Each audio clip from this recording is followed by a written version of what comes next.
Ayan, switch na yan, ang tawag dyan ay on-off, yung back hole switch.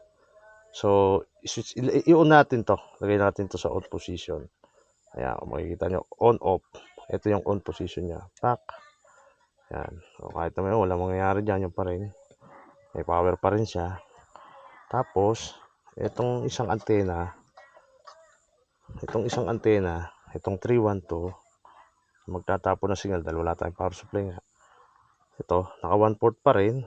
Ayan, di ba? Hindi ko naman tinanggal kanina to. 1, naka 1 port. Yung switch niya doon, naka-off pa rin yun. Wala naman akong ginalaw. Ang ginalaw ko lang, itong 312A. Nilagay ko sa on. Subukan natin isaksak dito sa LAN. Pak. May power pa rin siya. Kita nyo? Sinaksak ko sa LAN. Papunta rito sa, ayan o. Punta rito sa 314A. So, op! Ayun, kita nyo, may power. Kita nyo, oh, may supply, may signal. Op, nag-reset. Tingnan natin, tayo natin. Ayun na. Ayun na. Nagbigay na ng signal. Oh, nagbigay na ng signal to. Kita nyo, power.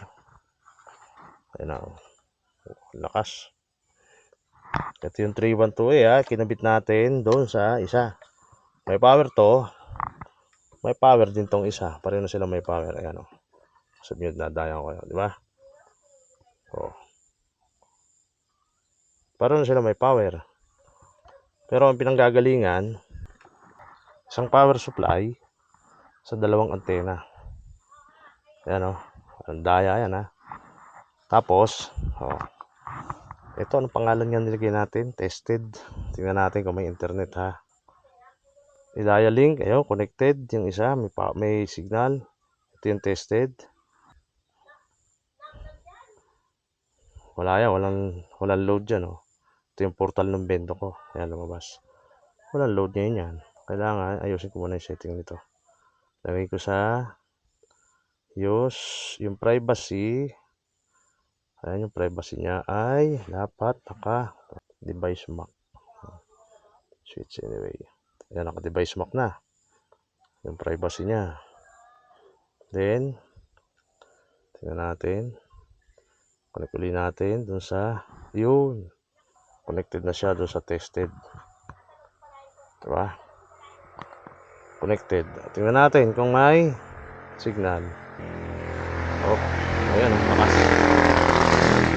Oh, lakas. Next to give his manifestation is the gentleman from Bukidnon, our former Senate President, Mig Zubiri. Batang Quiapo. Pure Foods Luncheon Meat. Pure Foods Luncheon Meat. Now in a square can. Deliciously meaty and juicy. Ako, andun ako mo. Flavors Ako that bunik hit ha. right. Pure Foods Luncheon Meat. Deliciousness squared. Oh, kita nyo.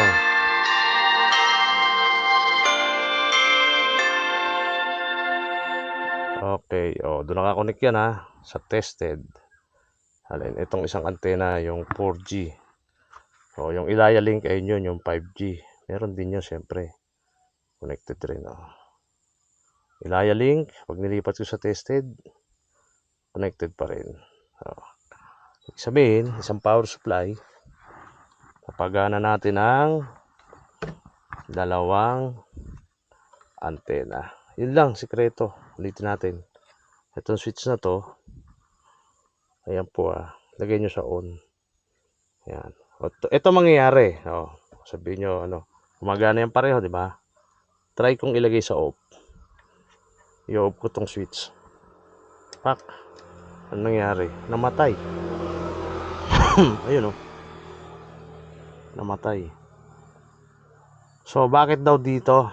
Dito natin ikakabit. Pwede ba ron sa PO injector? Subukan natin. Tanggalin ko Diba naka-LAN doon? LAN. LAN port po ito. Ito naka-LAN port, LAN port, LAN. Ito naka 1 port. LAN. Dito sa ating 5G. Kakabit ko Subukan natin dito kung gagana. Pak. Ayan, naka-LAN port na. Wala. Walang ilaw. Wala, ayan, connected siya. Try kong i-on dito Try kong i-on to. Pak. Ilaw ba? Ayan Ayan, may power yan yung 5G natin. Ito. Wala pa rin.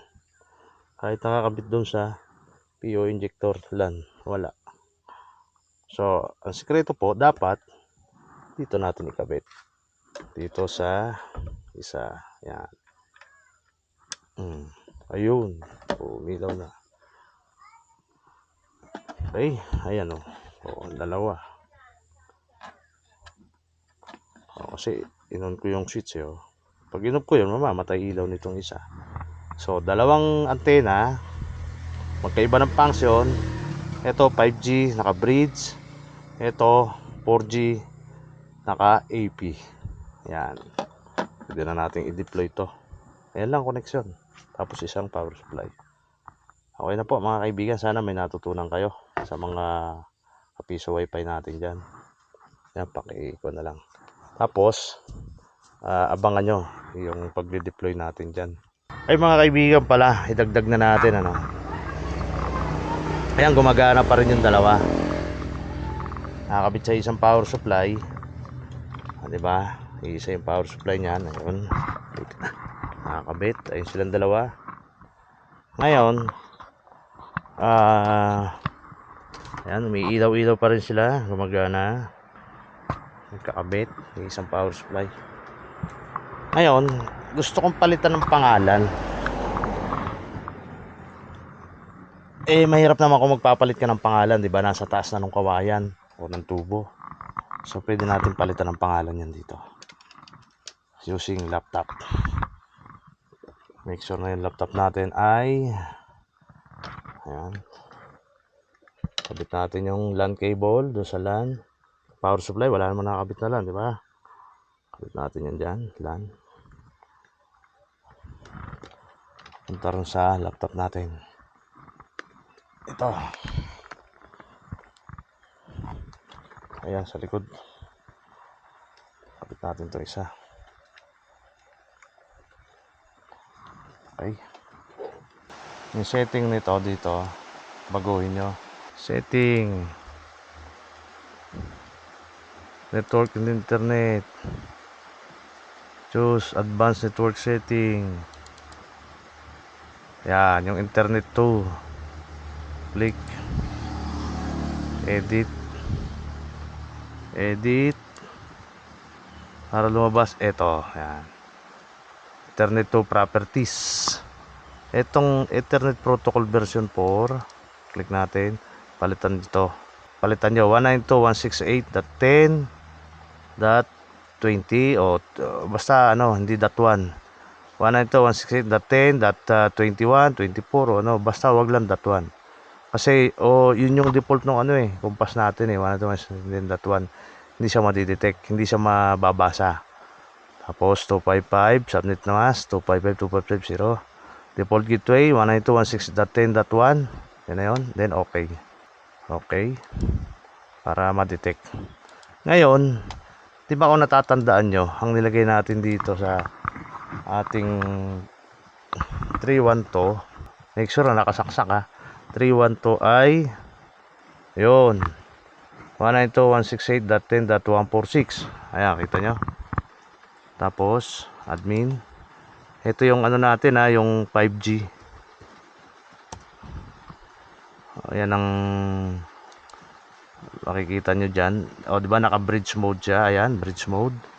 Ang pangalan niya locally ID Ilaya Link. Diba? Ilaya Link ang pinangalan natin. Yung isa tested yung 4G. Tapos yan siya nakakabit Kubo Link. Gaano kalakas? 75 dBpm, 90 megabits. Makikita nyo yung connection speed niya rito. Ayan ayan. Kita nyo. Ayan. Tapos pwede natin baguhin to. Paano? Baguhin natin connection yan. Click wizard. Yan lang. Bridge. Station. Secondary. Yung pa rin yun. 192.168.10.146. Gateway nya 10.0.0.1. Next lang. Huwag nyo nang palitan to. Ang papalitan lang naman natin yung pangalan Diba? Yan na rin yun. 192.168.10.146. Lahat na. Hindi na papalitan yan. Next. Click next. Kubo link. Doon naman talaga siya kukunik sa Kubo link. Okay na yan. Wala nang password. Wala na yan. Next uli. Ayan. Palitan natin itong pangalan. Kasi, ay, may nanggugulo. Kasi, ang ipapangalan ko po rito ay Bayanan Piso Wi-Fi 5G. Bayanan Piso Wi-Fi 5G. Yan na yun. Finish. Ganun lang. Pag dineploy natin yan, yun ang makikita ng tao dun. Bayanan Piso Wi-Fi 5G. Ayun na, diba? Nabago na yung pangalan niya. Na hindi ko nire-reset dun. Bayanan Piso Wi-Fi 5G. Sa Kubo link siya nakakabit. Ayan. Ayan na po yun. Maya konti lalabas yung connection speed yan. Ayun. 90 megabits pa rin. Kanyang connection speed. 74 TPM. Then next. Okay na to. Yung isa naman. Palitan natin ng pangalan. Bayanan Piso Wi-Fi naman yun. Wala ng 5G. 148 yun eh. 148. Admin. Naka-caps lock pala.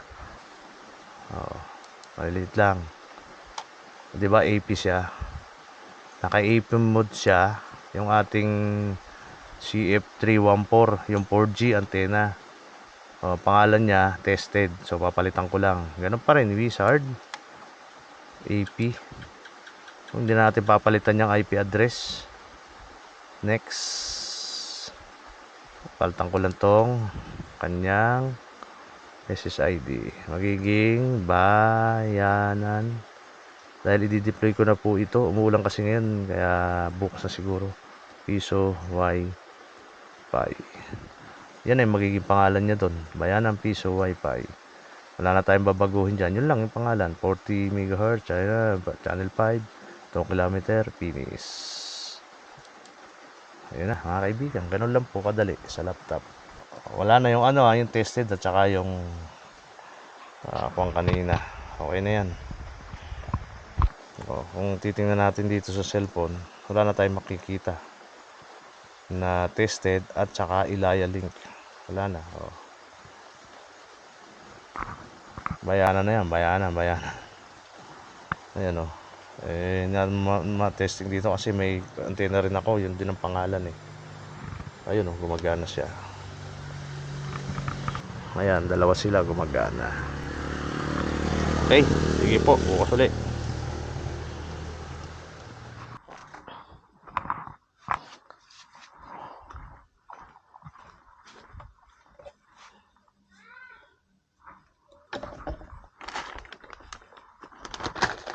Kabit na natin ang ating antena na isang power supply.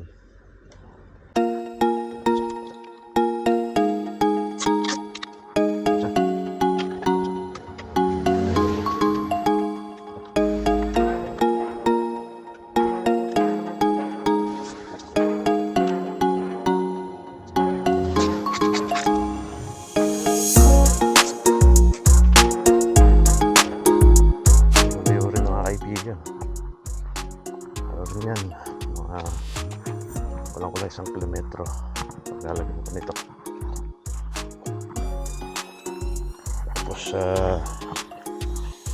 Tapos bukod sa malayo yung paglalagyan natin nito. Ang challenge nito, napakaraming kahoy na pwedeng bangga ng signal.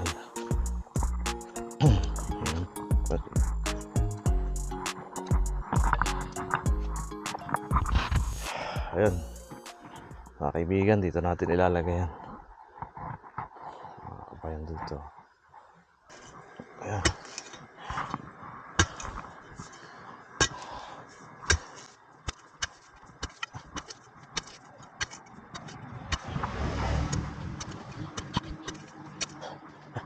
Ang galing magtrabaho nag-iisa. Ganitong hanap buhay, tiyaga lang eh. Bukas doon naman sa kabilang isla na yun. Ito na, moment of truth.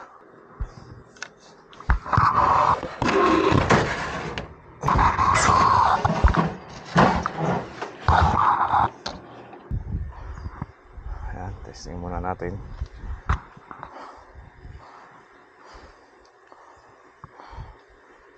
Lagyan natin dito yung ayun o. Bayanan piso wifi connected. Ayan, okay na. Try natin mag YouTube. Ayun, Inok.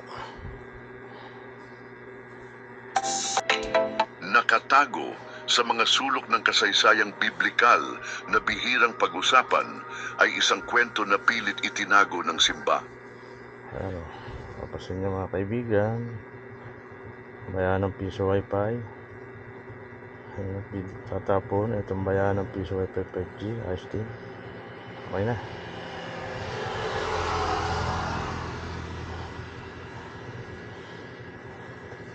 Gumagana yung isang antena. She's done it! Alexandra Iala has won her first WTA title. Okay, dalawang antena, isang power supply. Approve. Ayan. O, makakatipid tayo ng isang power supply. Ayan o. Ito natin ha. Ayan, nakadeployed yan. Ayan. Dalawang antena. Ayun, papasin nyo mga kaibigan. Taas. Dalawa.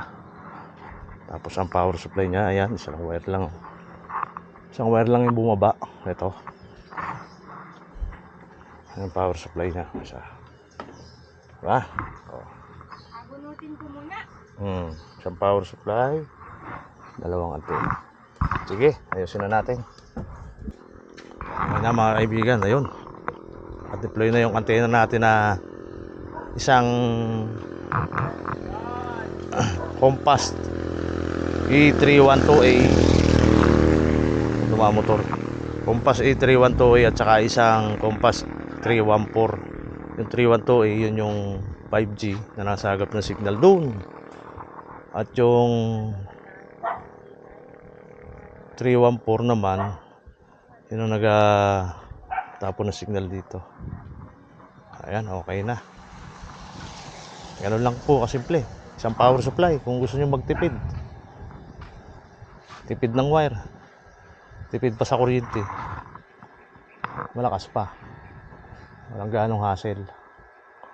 So, mga nagtatanong bakit dalawa yung antena. Eh, siyempre yung antena, yung cellphone na iba po ay 4G capability lang. Wala silang 5G. Kaya hindi rin sila makakakonect. Kaya naglagay tayo ng isa pa. Para doon sa mga cellphone naman na may 4G. Ayan. At hanggang dyan na lamang tayo mga kaibigan. Maraming salamat.